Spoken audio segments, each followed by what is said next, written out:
A viral video now seen by millions as a man catches fire at an Arizona gas pump after being tased by a federal officer. Still many questions remain in this investigation, and tonight we're hearing from the Department of the Interior's former Inspector General about the incident.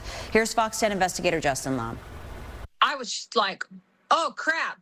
I was shocked. Genelle saw the burst of flames at a gas station on the Mojave Valley Indian Reservation. She was already filming. Now her angle of the incident on July 16th has nearly 20 million views on Instagram. Clarence Coyl, the man who caught fire, was also recording his encounter with a U.S. Fish and Wildlife Service officer. And you're going to go to jail. All I'm asking for is your license right now to identify. What am I being arrested for? You are not cooperating for having committed a crime. What? A misdemeanor? A misdemeanor, asshole. It's a $10. Get out of the ground. The backstory is still unclear. Clarence tells Fox 10 he was at the Havasu National Wildlife Refuge when the officer warned him that he was trespassing. This happened 20 minutes away from the gas station. The officer told him, you were told to leave. And the guy said, I did leave. And the officer said, when you did, you peeled out and kicked up rocks all over me. I need to see your ID.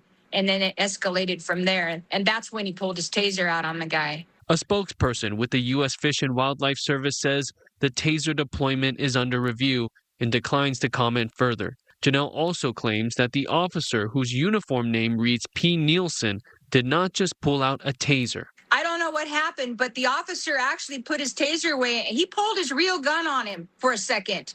And he says, I told you to stop reaching. Coyl suffered first and second degree burns. He says he was never arrested. Fish and Wildlife falls under the U.S. Department of Interior along with other federal agencies, specifically the Bureau of Indian Affairs, Bureau of Land Management, National Park Service, and U.S. Park Police. From 2019 to 2025, Lee Greenblatt was the Inspector General of the U.S. Department of Interior.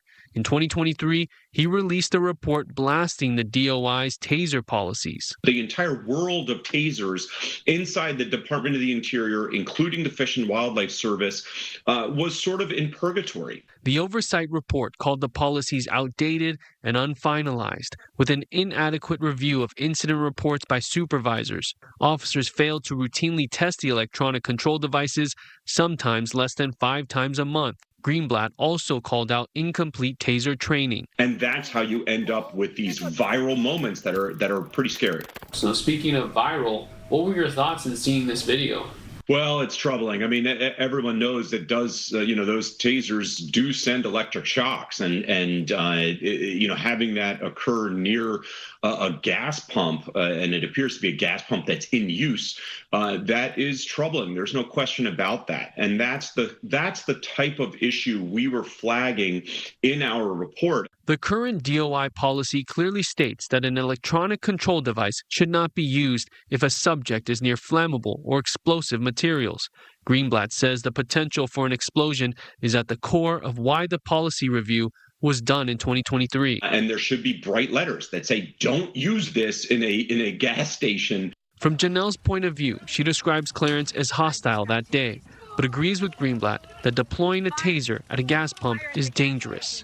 I think they both did have a bad day, and I feel bad for both of them, to be honest. FWS has not told Fox 10 what the status of the officer's employment is. I'm Justin Lum for Fox 10 Investigates.